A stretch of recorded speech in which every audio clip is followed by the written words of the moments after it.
New Muskegon. Can you believe it's October the 1st? Hi, my name is Gregory T. Roberts. This is torn into Don't You Touch That Down. We have a big show today. Thank you for listening on 103.7 live. If you would like to be a part of the show and answer questions, you can do that on Facebook, on all of our services. My special guest, before I get into my special guest, I'm uh, Terry, I want to make a couple announcements and then I'm going to bring you back if that's okay. Sounds great. Okay. All right. I want to make an announcement about something that's happening downtown today. And if PA can pop that up about if you have a record, it's called Michigan Clean Slate. And they've been touring the state. And they are in Muskegon today at the Muskegon Farmers Market. And if you did something and you need to maybe get your record expunged, you need to go down there and get a new start. You never know. And if they can't, they can't, but you need to try. And here's a fresh start. Once again, Michigan Clean Slate happening today at the farmers market. Okay, let's the weather today is beautiful actually. Friday is sunny, high of 75, low of 61. Saturday, here's the rain, 50% chance of rain, high of 72, low of 61. Sunday, 70% chance of rain, high of 70, low of 61. Monday, chance of rain, 40%, high of 70, low of 57. Tuesday, partly cloudy, high 72, low of 54. Wednesday, partly cloudy, high 72, low of 54. Thank you. I want to thank PA for coming in and handling the technology. To Lady J and staff, you guys get better and you feel ready. You get better. We're praying for you. All right. With all that said, October the 1st, we have not talked to this man in a long time. He's a friend of the show. I don't look at him as a Republican, as a Democrat. I look at him as a friend. We try to get people on this show. Um, it's up to them because the thing is all we can do is try. But if, like I say every week, put your hands together, like Fred Hammond would say, for State Representative of the 92nd District, Terry Sabo. Bring him in. How you doing, brother? Hey, good to see you again. Good. Hey, Terry, I want to thank you for being a part of the show. I just want to get your quick opinion about that Michigan clean slate, real quick. How important Yeah, that is.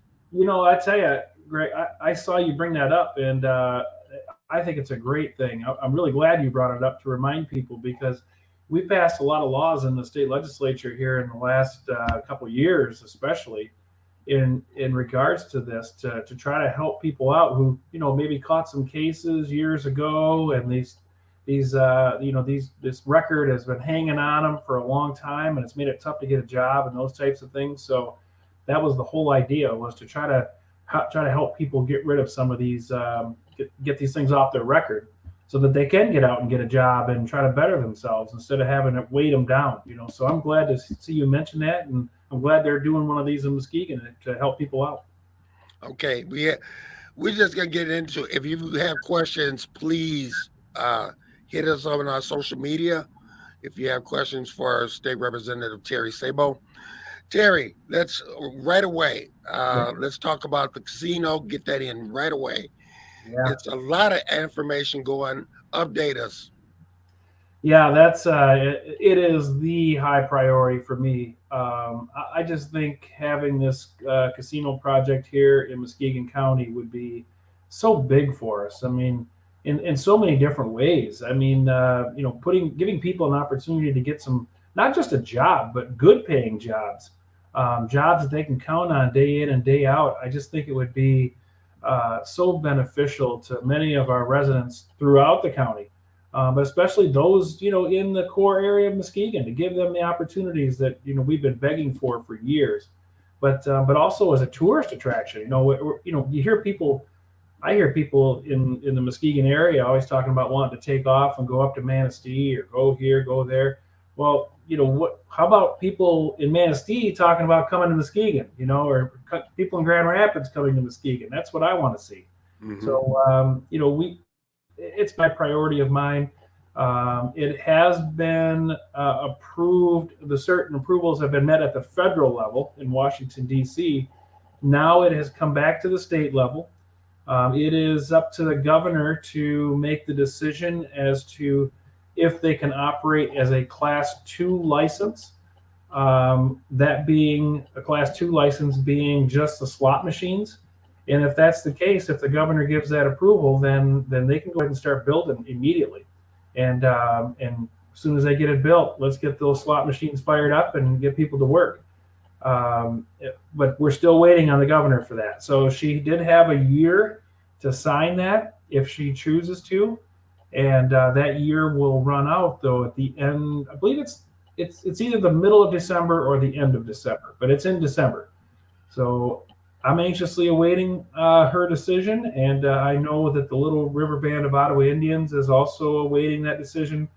I am the tribe. I've had numerous conversations with the governor, and I've had a couple of very personal conversations with her to make sure that she knows just how important it is here in Muskegon. But as of now, we don't have any movement on it. Now I understand there's a couple tribes and um, not only tribes, but uh, people in Detroit, casinos in Detroit that are fighting against it. Yeah, there's three other tribes that are opposed that are putting up quite a fight across Michigan. They don't want to see a casino here in Muskegon, even though the Little River Band supported them when they were getting their casino. So figure that one out.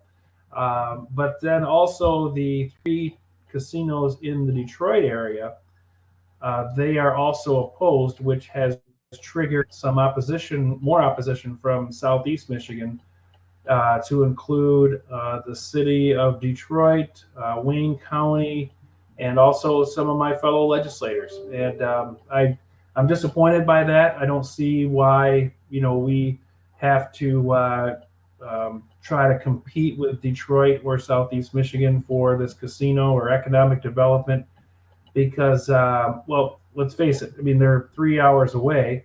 I don't see how that's going to be so much of an issue. But maybe something that just kind of rubs me the wrong way is just the fact that I don't really feel like we in the greater Muskegon area got to check with Detroit or Southeast Michigan for economic development packages. I think bottom line is, I think they ought to mind their own business and let us take care of us over here and do what's best for our community. I don't Because think we got. because Yeah. to tell the truth, we spend a lot of time supporting the East Side. Oh, absolutely. A lot of time and a lot of resources. A lot of money goes to the southeast side of Michigan, and quite frankly, I'm sick of it. And I just think that we should get that same opportunity here in the greater Muskegon area. Okay, before I get you on the state level, I have to go national. Uh, Mhm. the President Biden's infrastructure bill important. Oh, I think it's very important. Here we go talking about jobs again. Putting people to work is just such a high priority for me.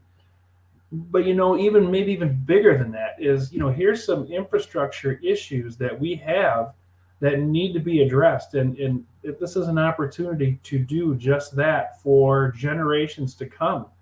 But we look at our roads. They're a hot mess for the most part. We look at our underground infrastructure. I think Flint in the situation they were placed in a few years ago, which by the way is still ongoing yet, is a mess. And we have issues there. The broadband outside of our cities. When we get out in the country, people are having trouble connecting to the internet. It's just it's a big deal for not only our country, but right here in our area. It's just so important. So I'm hoping they get that figured out and get it passed so that we can accomplish some things and just as the president said, build back better. Okay, all right. Last question about Washington. They say that the Democrats are fighting. You think they will come together, especially Manchin. You know, I guess I don't know a lot of the details going on in Washington D.C. I get pretty preoccupied with my own Yeah, job. And right.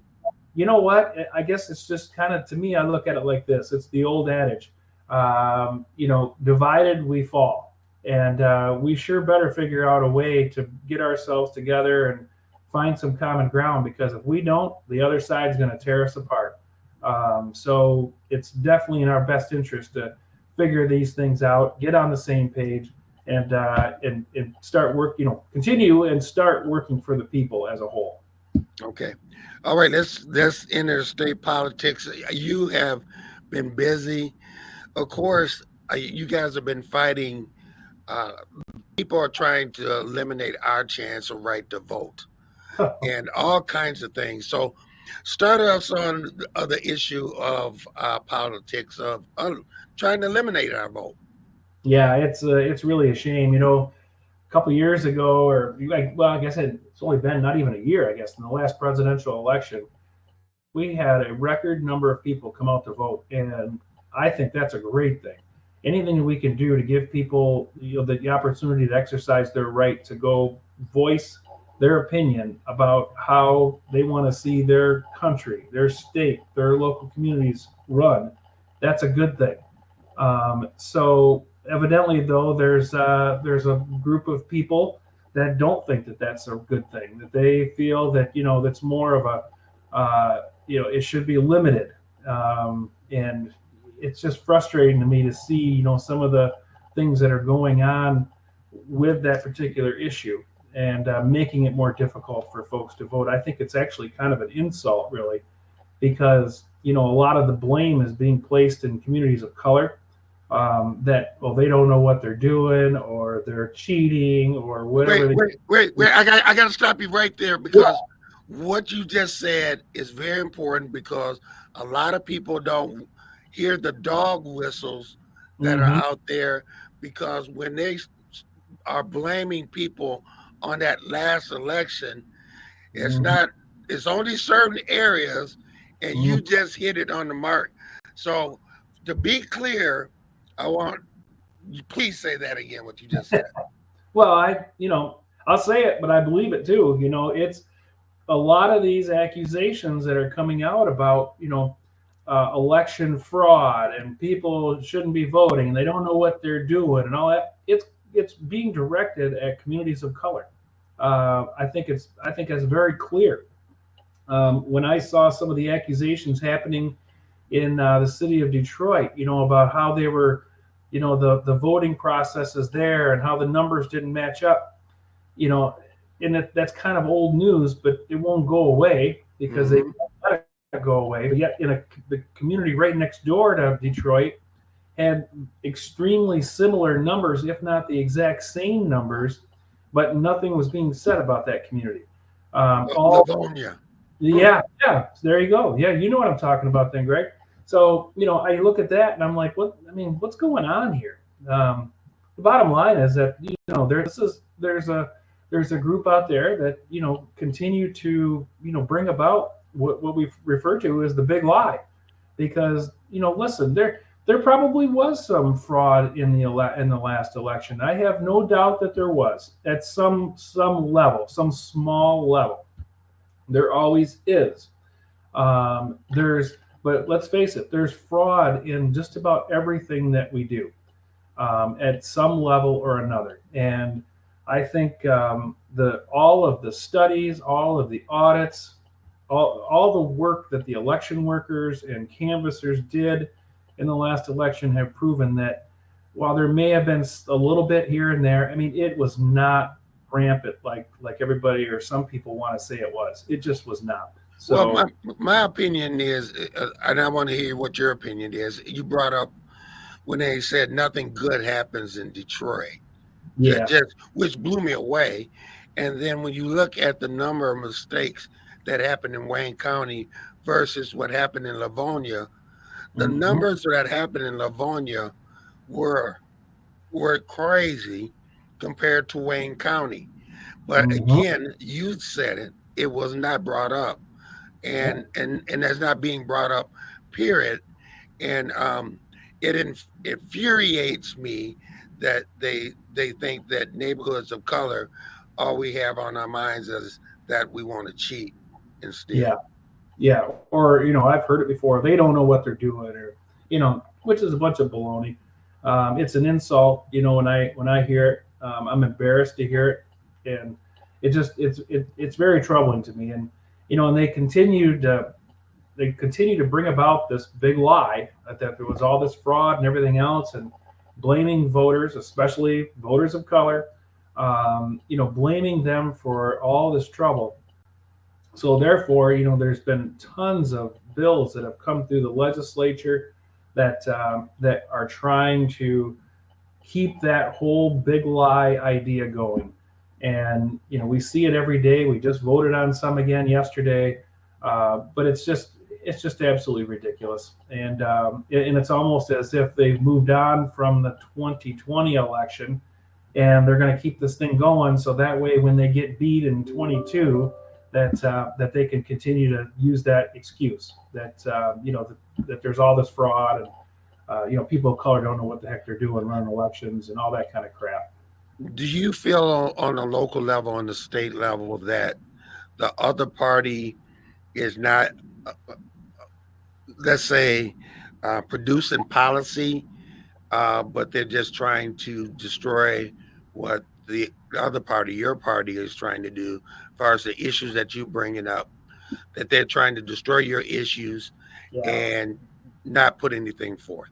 I'm glad you brought that up, and because I tell you, there's let me it's kind of a I'm going to try to put this answer into a little bit of a better context. There's, as a state legislator, I don't care what party you belong to, there's nothing better that you can do than build relationships within your own party with people across the aisle. And I feel like I've done that. I know many people have done that from both sides of the aisle, have really built relationships. They're really good people. Hmm. But the higher powers that be within those parties, there are some issues there, because they bring about this big lie that we've been talking about when it comes to the election. They bring about these other big issues. But one of the things that really frustrates me when it comes to the politics in Lansing is when we sit there and we identify areas or issues that need to be addressed and fixed, but yet we can't fix them, because if we fix them, then we can't blame the other side for it, Hmm. for all the problems that problem has caused, if that makes Hmm. any sense. An example that comes to mind is the unemployment situation. Many people here in the Muskegon area were hit with the unemployment issues that, quite frankly, hit the whole country, but hit the state of Michigan, and when the pandemic kicked in. And we definitely found where there was problems within the system and how the system was operating, which was causing people to get all backlogged, and their cases were getting closed and denied, or they couldn't get through all those problems that were happening. Hmm. And so we found the issue. We've got problems. We've got to fix it. But there were some in Lansing that didn't want to fix it. They don't want to do anything with it, because as soon as we do get it fixed, well, then now you can't blame the other side for it. You can't blame them for having a screwed up department. You know what I mean? Hmm. Hmm. So it seems like that has been the last year and a half, or I'm sorry, the last almost 3 years now, that the number one goal for some in Lansing is, hey, let's make the governor look bad. Let's make the Secretary of State look bad. Let's make the Attorney General look bad. They can't stand the fact that there's those three Democrats, and oh, by the way, if you haven't noticed, they're all three women, are essentially running some of the three highest state elected offices in the state of Michigan, Hmm. and they don't get any slack. They don't get any cooperation. I mean, they are truly battling it out every day. Next, Okay. Okay.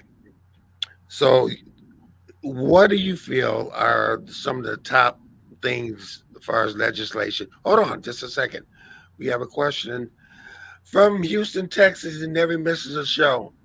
If Michigan is a Republican controlled legislature, The governor can't get anything done. What do you think about that? Yeah, that's exactly it. I mean, she definitely has her hands full because the legislature being run by the Republican, because they have the majority. I mean, they definitely put up the roadblocks, and I'll tell you, I'm glad the governor is there because there's been some really really bad legislation that has come through the legislature that we can't do much about because we're because it's under Republican control. And thank God the governor is sitting back there, kind of like a goalie on the ice skating rink. If it gets through the rest of us, there's the goalie, and she stops it. So with a veto, so that's a big thing. So to And go on with what Michael was saying about the legislature being controlled by yeah, Republicans, Gerald Ford once said that the problem is that there are too many people to the left and too many people to the right, and not enough people right in that center area to get mm, things done. Do you feel mm. that that's what's going on right now? Yeah, there's no doubt about it. It has become, politics in general has become so partisan. And, I try really, really hard not to get caught up in that, but you have to sometimes. But, there comes a time when you've got to put that partisanship down and truly try to find some middle ground. I mean, I can believe one thing, Greg, and you could believe something totally different. But if we're working for the people, we have to realize, okay, I'm not budging, you're not budging. Well, we better figure out how do we get something fixed. Then let's try to move closer together to find that common ground. That maybe I'm not thrilled. I'm going to give in a little bit, but I'm not thrilled with it. But maybe it fixes the problem, and then you're saying the same thing. So we found that common ground in the middle. Unfortunately, we seem to have lost that, and I don't think that's a good thing, to be quite honest with you. Are there any people? I mean, is there anyone in Lansing that you see that you can go across the aisle and work with to get things done?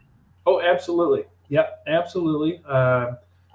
Actually, to be honest with you, they did this poll here a few months ago, and they did a poll of legislators about who do you want to work with across the aisle, and I ended up in the top 10.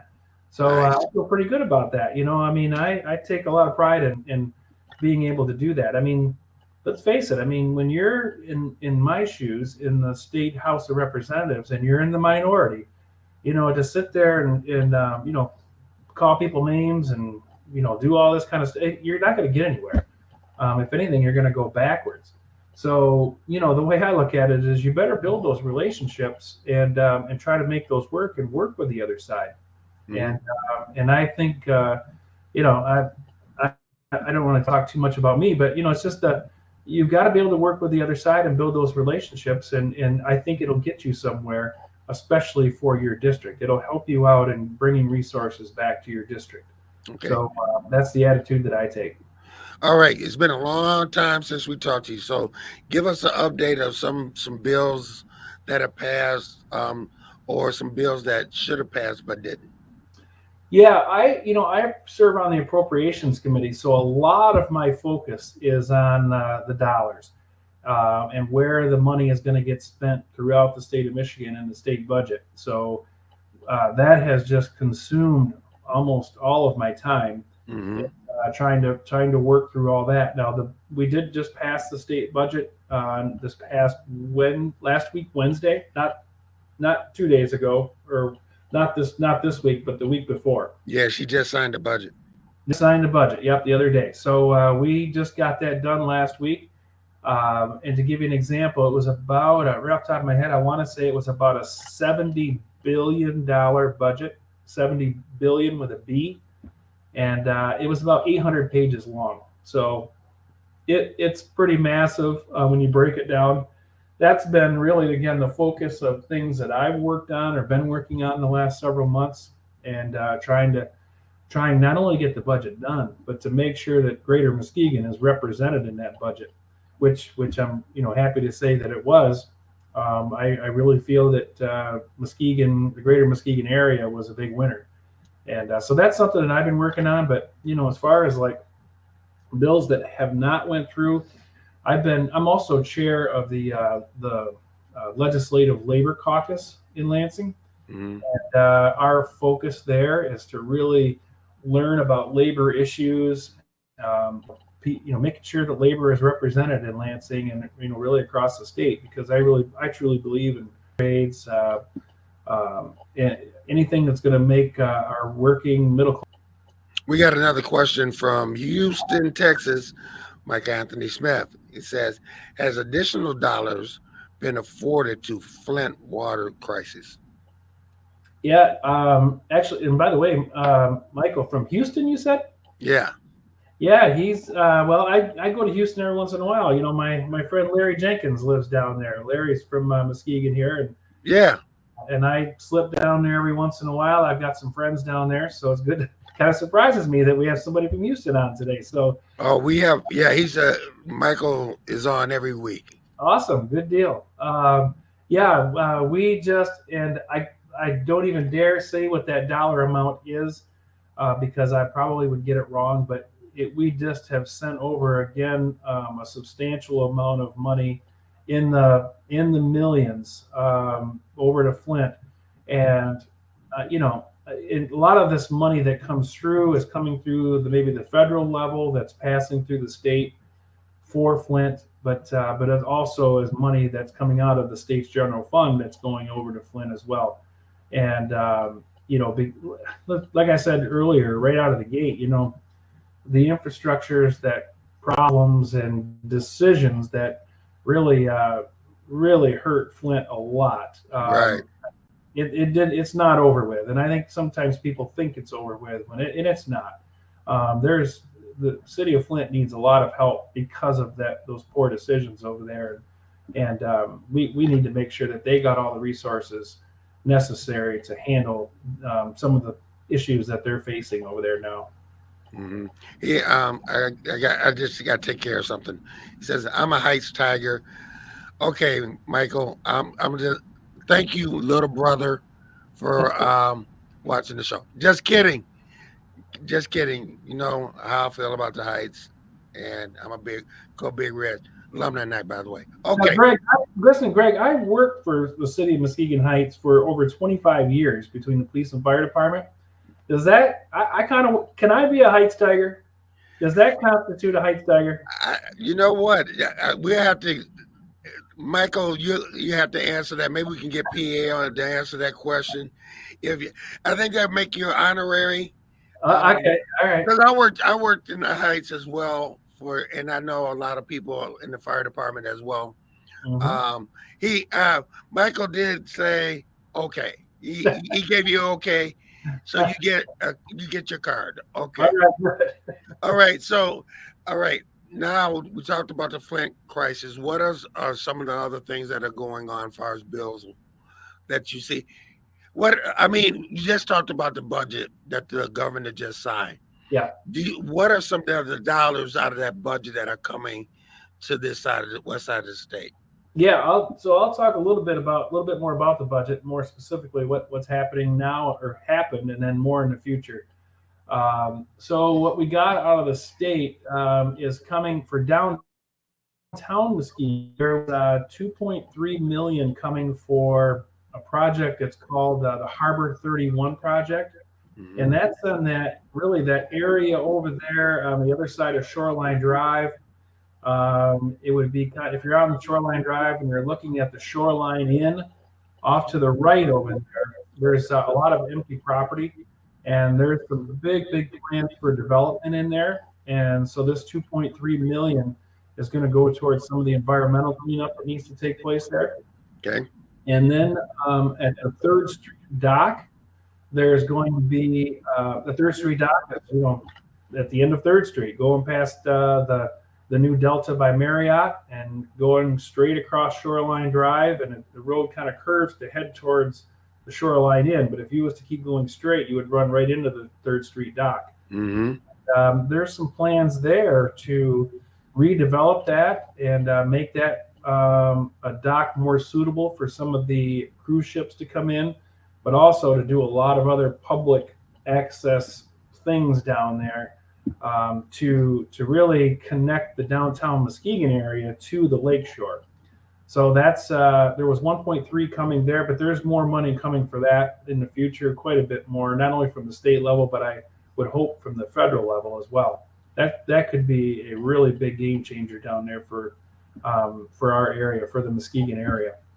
But then a couple other things that I had my hands on was this healthcare program that's Access Health. Maybe you've heard about Yes, that. access Health. it. Hmm.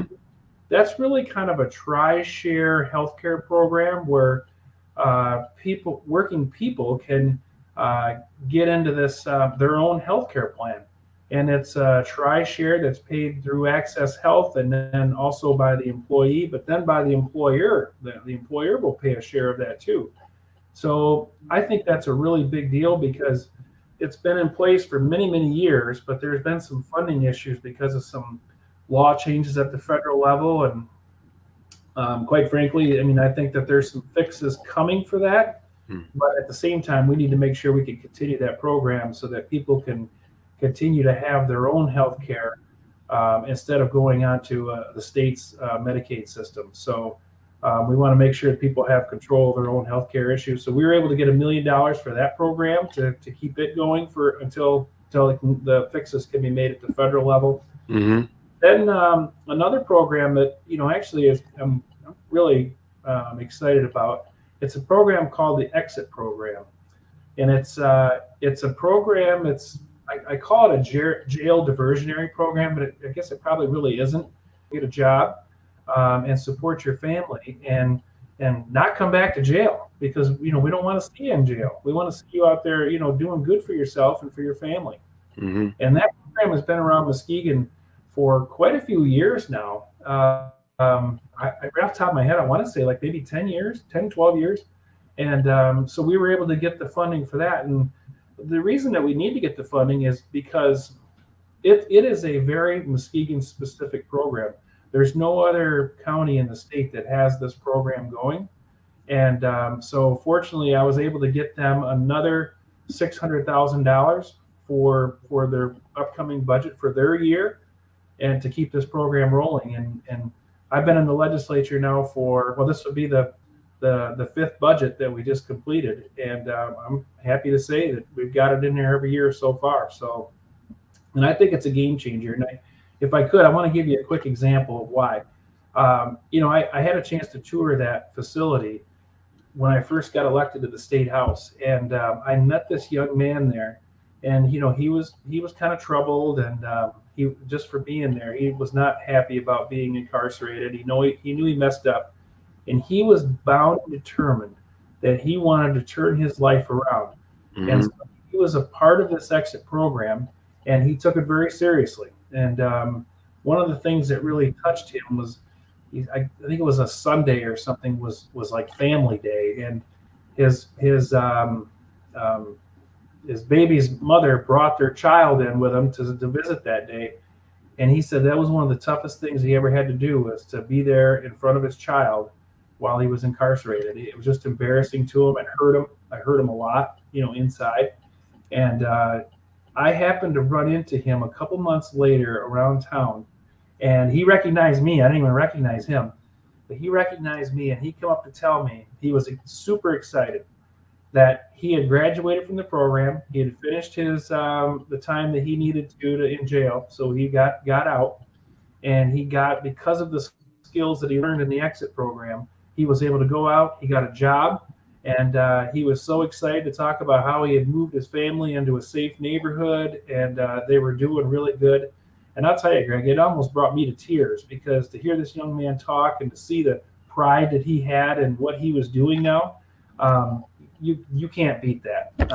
And that's what did it for me. I was like, I am on board with this program no matter what from here on out. So, Oh, definitely. Being a former teacher oh, in jails and then at the prison to teach job skills and stuff like that, those programs do work. I can speak um, on that mhm. they do work. But we do have a question. Is Rhonda Aubrey? She says, "Is there any current development targeted for Muskegon Heights area? It appears that they are building around the heights? Good question, Rhonda. Yeah, in well, there in the state budget, there is not specifically, but it's kind of where I was heading to. In that, I definitely see what she's talking about. You see this development happening, and it's like, well, how come we're not building it right over there? There's plenty of open land over there, which happens to be in Muskegon Heights, but for whatever reason, it just doesn't seem to be going down that way. And but so two things, in the budget we just finished up was for the fiscal year. Now going forward, and I actually had a budget ask in for Muskegon Heights for the fiscal year, which I could not get in, but I'm going to work like crazy to try to get it in a very soon to come supplemental bill. Hmm.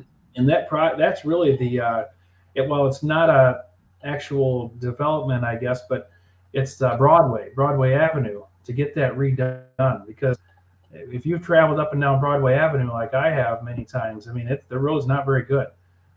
It's in pretty rough shape, and it needs some attention. So I've been working with the city officials and trying to get some very firm numbers on what it's going to cost to do the work that's needed there.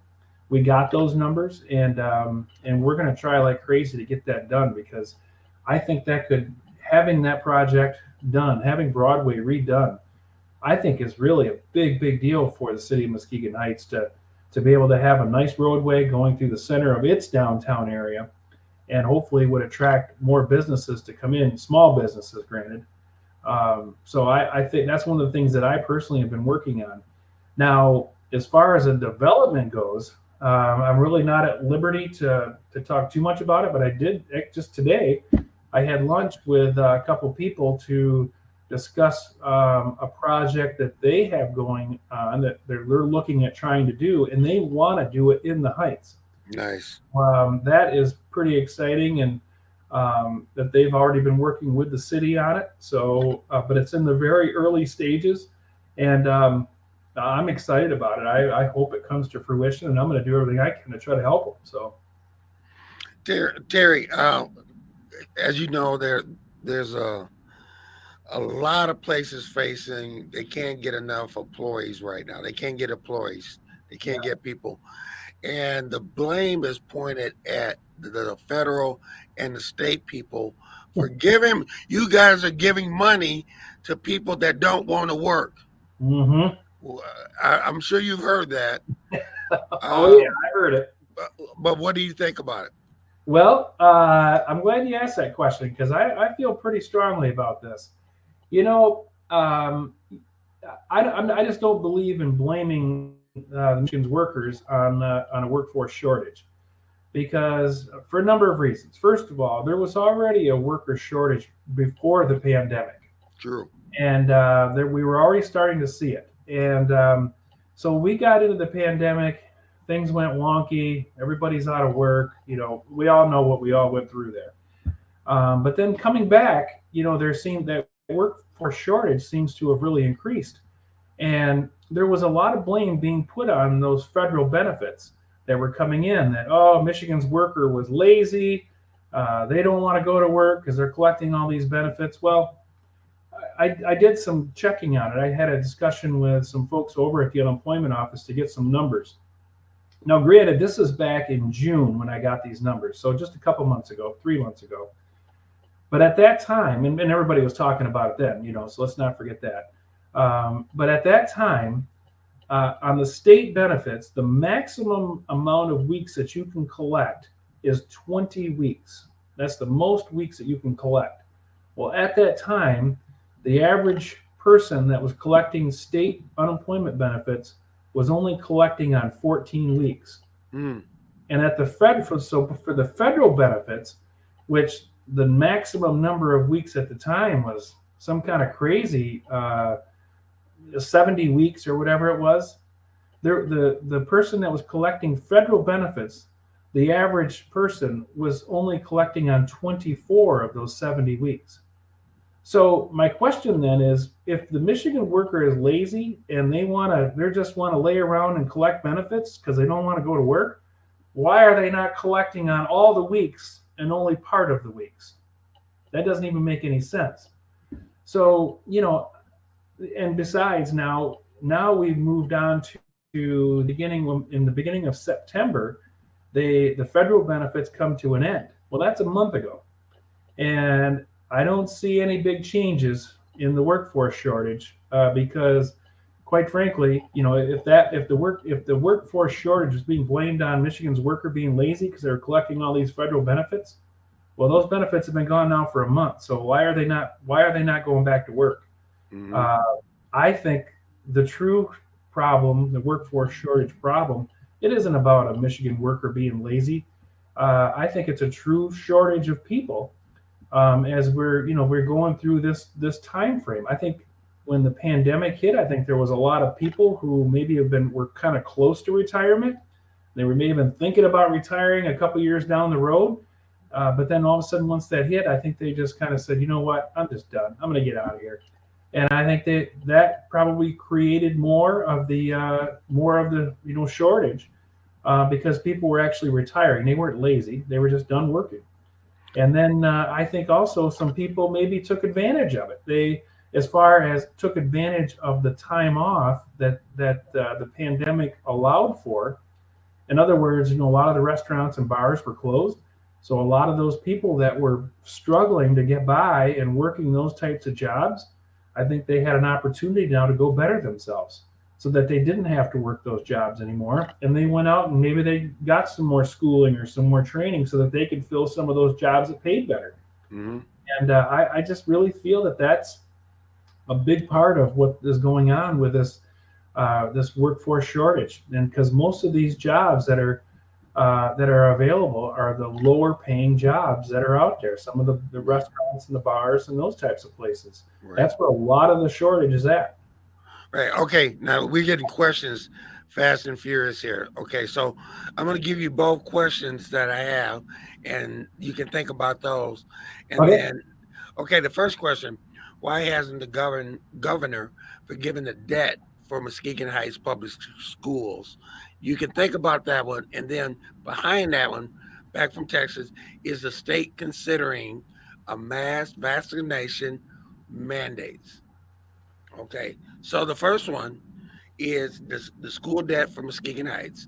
The second one is the state considering a mass vaccination mandates. Yeah, so the first one, the vaccination mandates. I'm not aware of anything that the state is going to be pursuing other than just simply trying to, follow along with some of the things coming out from the federal level from the president. But as far as any kind of state-sponsored mandate, I'm not aware of anything like that. I sure will be glad, when we do get more people vaccinated, to try to knock this thing down. I'm tired of this pandemic, quite frankly, but that's probably a whole nother discussion. But to answer the question, no, I'm not aware of any kind of state-sponsored mandate.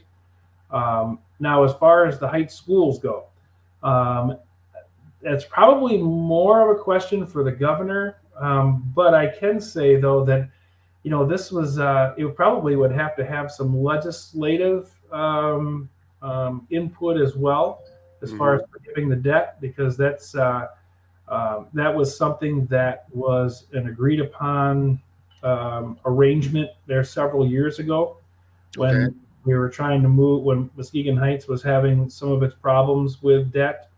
And then that's when the emergency manager was put in place and all those types of things. And there was this this massive agreement that was hammered out in order for the public school to pay down the debt. Mm-hmm. There, you can see with so much happening in the city of Muskegon, and it doesn't seem like it's equaling out for the Muskegon Heights. No question about it. I agree 100%. Um, I don't have the answer for that, but I can certainly tell you that I recognize it, and I want to do everything within my power to try to promote more things happening in Muskegon Heights.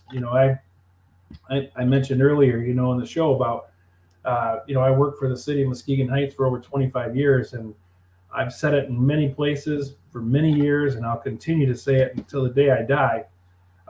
is that I feel like I owe Muskegon Heights. The city did so much for me in my career, for my life. I mean, just tremendous. They took a chance on a kid coming out of the service that was originally from Ravenna, out on the east end of the county, a rural town out there. They took a chance on hiring me. They sent me to school to be a police officer, paid for all my schooling. They gave me an opportunity to do that profession, and then I changed my mind. I decided 7 years later that I wanted to, I wanted a career change, and I wanted to move over to the fire department. And but I didn't want to leave Muskegon Heights because I felt a sense of loyalty there. And so what did they do? They allowed me to move over to the fire department, and they sent me to school, paid for all my schooling. It didn't cost me a dime. And so people always ask me, like, why are you so loyal to Muskegon Heights? I'm like, well, probably because Muskegon Heights was loyal to me for all those years. So, like I said, I feel forever indebted to the city of Muskegon Heights and its people for what they did for me. Here, let's talk a little bit about that because you and I have a similar background. The city of Muskegon took a chance on me, did the same thing, and helped me to become and me to be have my dream job as a child to be a firefighter. They invested in me, and sent me to school, and how important is that for the kid that wants to work in their city and not be told that they have to go somewhere else to be Mhm. successful? Yeah, I think it's really important. If you know, now I was an outsider coming in. You got to remember that I was coming from Urbana. So I'll tell you what. There's if you haven't noticed, there's a little bit of difference between Ravenna and Muskegon Heights. Just a little bit. But you know what? I say that jokingly because yeah, there is a big difference. But at the same time, there's a lot of things that are similar too that I don't think people would recognize. So but with all that being said, though, I mean, I just again they gave me the opportunity, and I want to see kids, growing up that are seeing those fire trucks rolling by, seeing the police officers out there.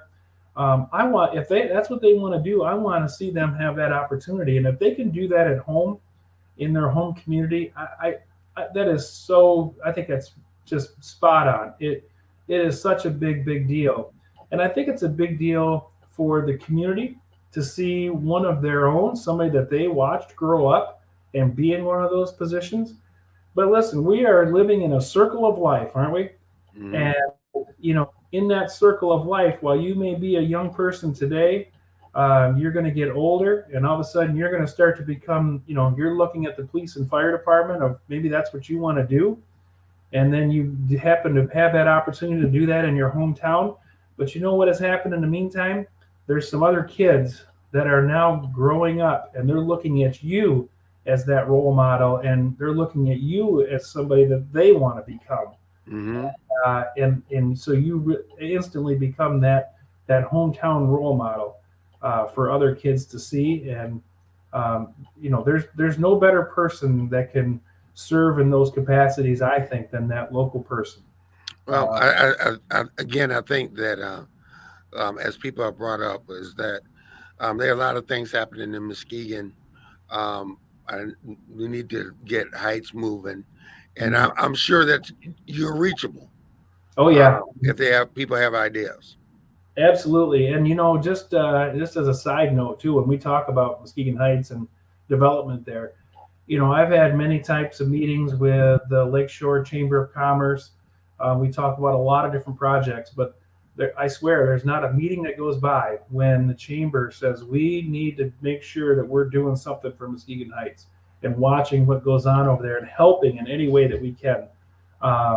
It really is something that's on everybody's mind because I want to see everybody succeed Hmm. uh, to the best that they want to. And I think Muskegon Heights deserves those opportunities. And again, I'm going to do everything within my power to make sure that they stay on the burner because it's important.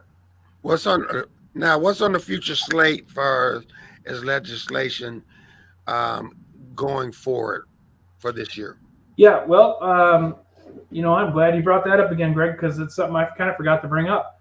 We were talking about the budget, and again, I serve on the appropriations committee, so it feels like that's all I ever really focus on is a lot of the numbers in the budget.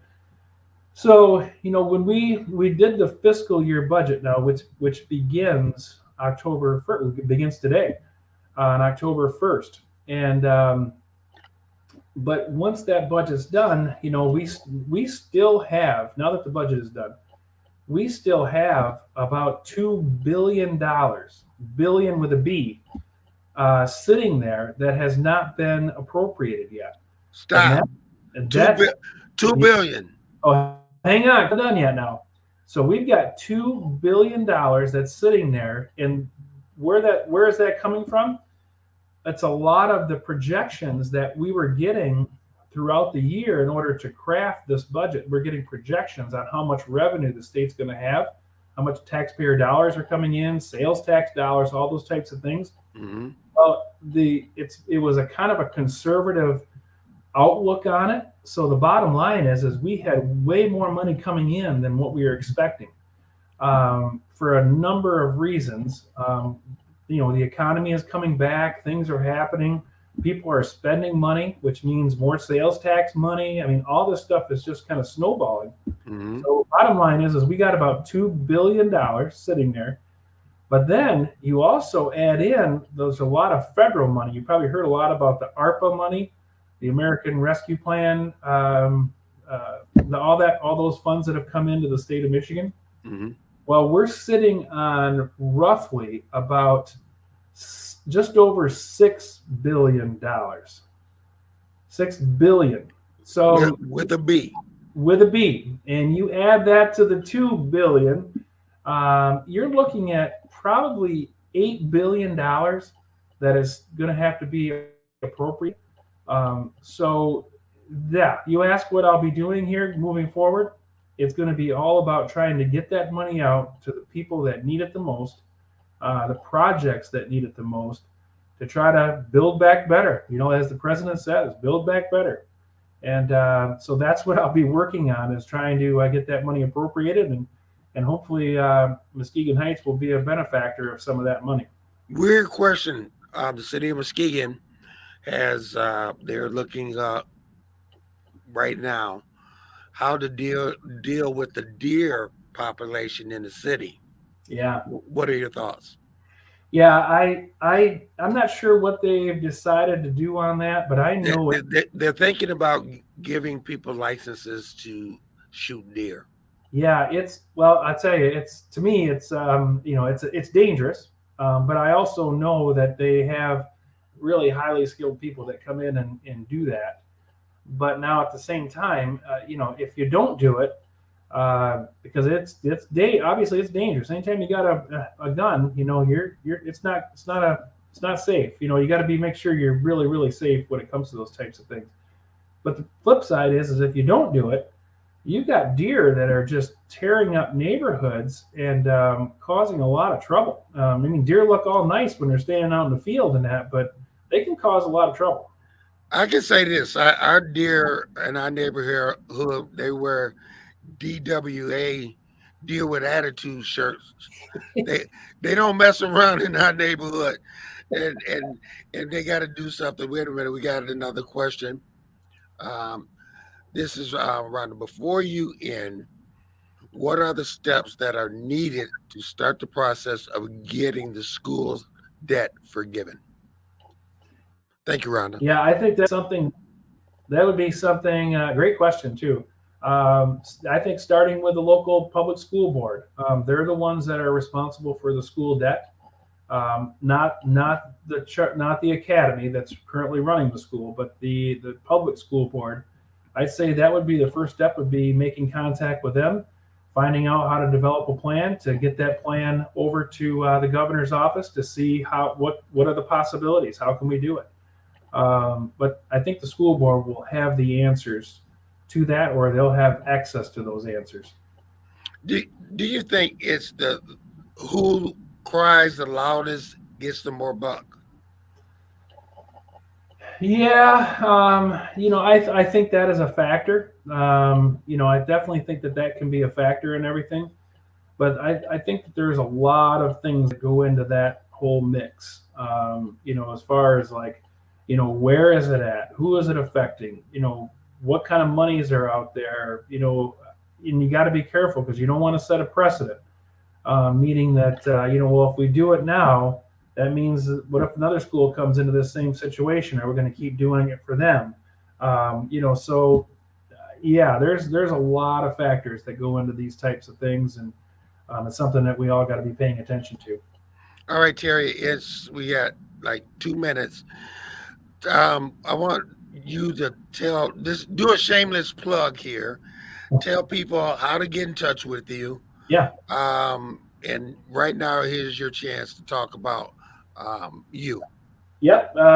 Listen, I people say I'm crazy, but just get a hold of me as best as you can. My email address is my name, Terry Sabo, at house.mi.gov.